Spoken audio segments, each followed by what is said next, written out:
네, 안녕하십니까. 김능구의 총선 진단. 오늘 3월 6일입니다. 이제 총선이 40일 앞으로 다가왔습니다. 그런데 이 전국은 코로나19 사태로 인해서 국가적 재난 상황에 빠져 있습니다. 오늘 3월 6일 날 오전 9시 40분 이 시점으로 확진자가 6천 명이 넘었습니다. 그래서 이 코로나19가 이 다음 주까지도 계속 맹위를 떨친다면은 총선 연기를 해야 되지 않나라는 이야기도 나오고 있습니다.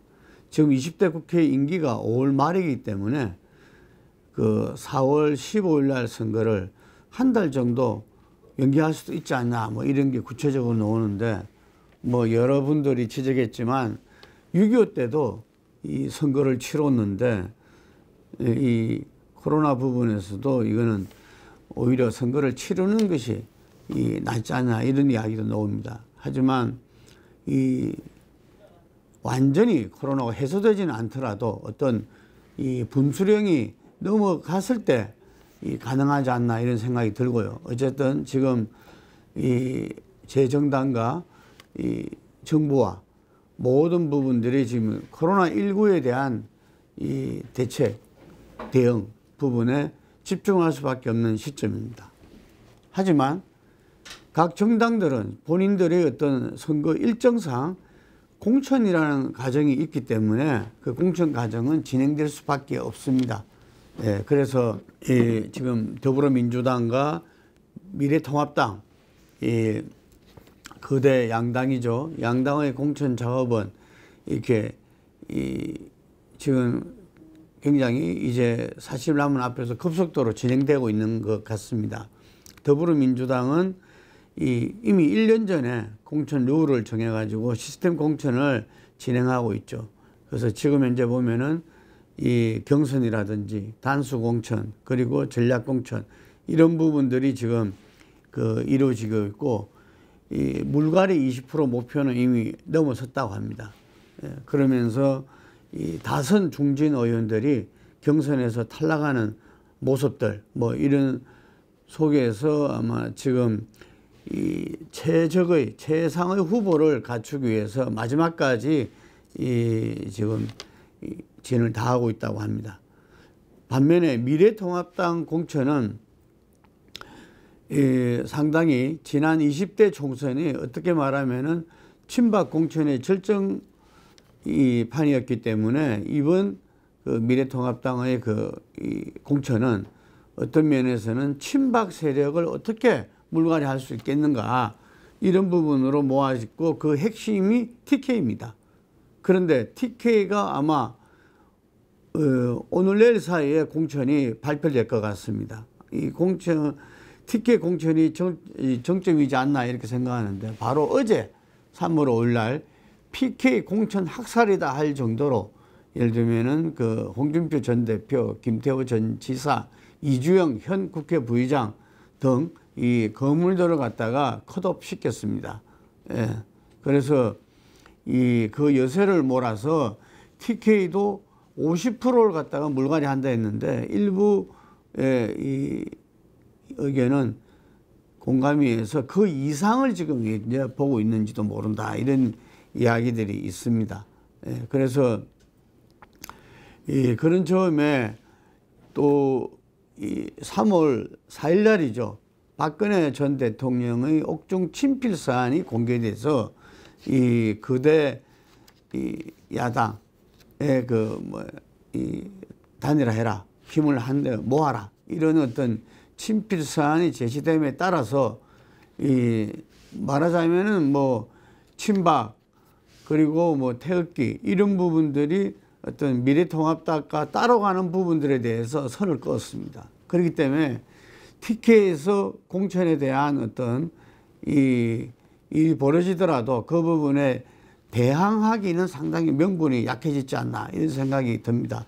그래서 이 미래통합당도 이 혁신 공천의 어떤 마무리를 갖다가 이번 주말에 하지 않을까 이렇게 싶습니다. 그래서 이 더불어민주당과 미래통합당 양정당이 혁신공천으로서 국민들한테 이 새로운 인물들을 갖다가 대거 배치하는 그런 모습 경쟁이 아마 드러나리라 봅니다. 그런데 이 속에서 봤을 때 지금 이 선거제 우리가 준연동형 비례제로 바꿔놨는데 이 부분이 지금 총선에 있어서 최대 이슈로 떠오르고 있다. 성패를 가를 하나 분기점이 될 수 있다라는 것들이 제시되고 있습니다. 점점 날짜가 다가옴에 의해서 준연동형 비례제에 의하면은 비례대표 47석을 30석과 17석으로 나눠서 30석을 갭을 세워가지고 이게 이 준연동형이 이 적용된다는 겁니다. 예를 들어서 40% 어떤 지지율을 받았을 때 그럼 300명에 120석이죠. 120석을 갖다가 지역구에서 얻게 되면은 요 30명의 어떤 이 30석은 한 의석도 차지하지 못한다는 이야기죠. 예, 그러면서 미래통합당은 꼼수로 대응한다. 뭐 이런 본인들도 인정하죠. 이게 그런 차원에서 이 비례 한국당을 갖다가 창당했습니다. 예, 불출마 선언했던 한성교 의원을 대표로 임명하는 등 이 불출마 선언했던 분들을 미래통합당으로 옮기면서 지금 이 비례정당, 위성정당을 갖다가 뭐 공공연하게 지금 창당해서 이제 비례대표 이 공천 절차도 이제 들어가고 있는 거죠. 이게. 예, 그래서 이 더불어민주당 여권에서 냉철하게 이걸 봤을 때 이 잘못하면은 이 21대 국회마저 개혁국회가 되지 못할 가능성이 있다. 이래서 이 부분에 대한 대응은 한시적이라도 해야 되지 않느냐라는 의견들이 곳곳에서 제출되었고, 그래서 그 부분에 고민을 하지만 민주당은 아마 큰 핵으로 본인들이 어떤 비례정당을 갖다가 창당하지는 않는다. 이 부분들은 확고한 것 같고요. 그랬을 때 지금 남은 선택지가 현재 모아지고 있는 거는 두 가지입니다.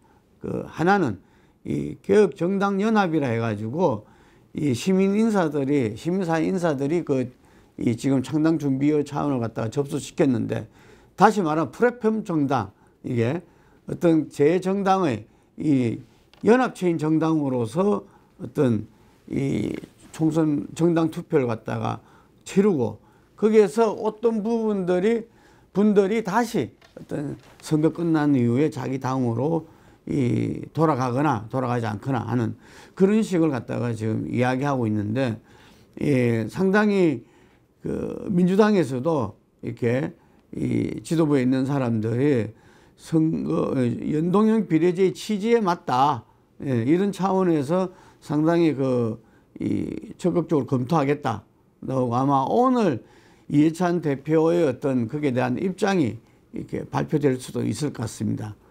하지만 또 하나는 그렇게 됐을 때 제일 중요한 거는 정의당과 진보정당, 특히 정의당의 합류가 제일 중요한데, 정의당은 이 처음부터 시작해서 이 선거연합정당에 대해서 이 참여를 거부했고, 그래 됐을 때 오히려 이 꼼수 대 꼼수로 되면서 이 명분도 있고 실리도 다 잃게 될 것이다 라고 이야기하는데, 제가 볼 때는 그 기저에는 민주당과 정의당과의 서로 간의 어떤 신뢰의 문제가 있지 않나 생각이 듭니다.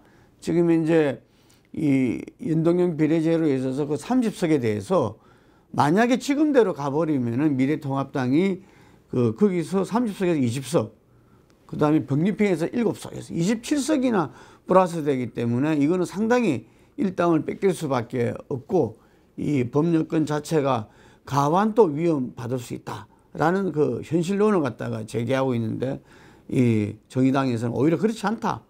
예를 들면 우리가 일정에 많이 나왔던 교차 투표로 할까요? 지역구 후보는 A당에, 그리고 정당 투표는 B당에 라는 이 분할 투표라고도 하죠. 그 부분이 오히려 이 국민과 유권자들이 어떤 선거제의 어떤 개정, 연동형 비례제의 취지도 충분히 인정을 하고, 그리고 이 취지가 다른 말로 하자면은 소수 진보 정당에 대한 그동안 사표로 왔던 부분에 이 의석을 주자는 취지거든요. 어떤 면에서는.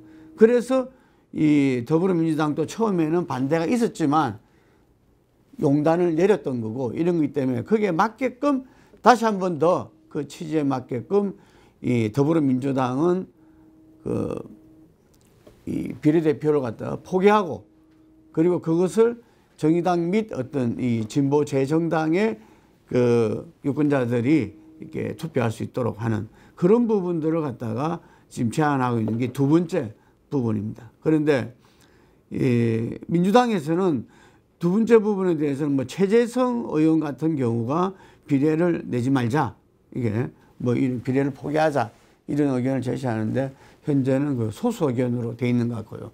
하여간에 지금 이 부분에서 민주당이 이 전자를 선거 연합 정당을 하더라도 이게서 정의당 및 이 소수 진보 정당과의 어떤 이 연대를 어떻게 풀어내느냐 이 부분이 너무나 중요하다고 보고 그렇지 않으면은 이 화끈하게 비례대표를 갖다 포기하고 이 분할 투표, 예, 지역은 민주당을 하지만 그 정당 투표는 진보 재정당을 투표하는 이런 식의 결정도 있을 수는 있다고 봅니다. 어쨌든 지금 양자 사이에서 지금 법여권 우리가 4+1이라 했던 그런 이 법여권의 어떤 이번 21대 총선의 운명이 제가 생각할 때는 바로 이 연동형 비례제에 대응하기 위해서 이게 이 정당 이 연합으로 가느냐 아니면은 어떤 민주당이 포기하고 재정당의 어떤 분할 투표로 가느냐 이것이 상당히 그 중요하다 보고 양쪽이 이 어떤 결정이 있다 하더라도 그 부분에서 법여권의 서로 간의 조정과 조율이 필수적이라 봅니다. 하여튼 간에 이 주말에 미래통합당의 어떤 TK 공천과 아울러서 이 법여권의 비례정당에 대한 어떤 이 결정 및 어떤 조율, 이 주목되지 아니할 수 없습니다. 오늘은 여기까지 하겠습니다.